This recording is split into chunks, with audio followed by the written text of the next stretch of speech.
Tak co pro vás můžu udělat? Jde o mého syna. A po mně chcete, abych ho sledoval.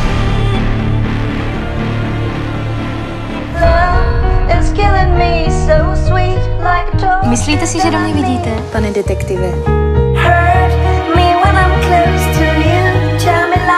Jak ty to s těma ženskými děláš? Je vdaná, co? Vždycky si vybíráš blbě.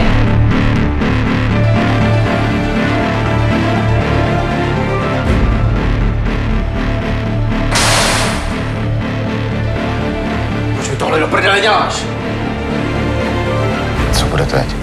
Zabiješ mě?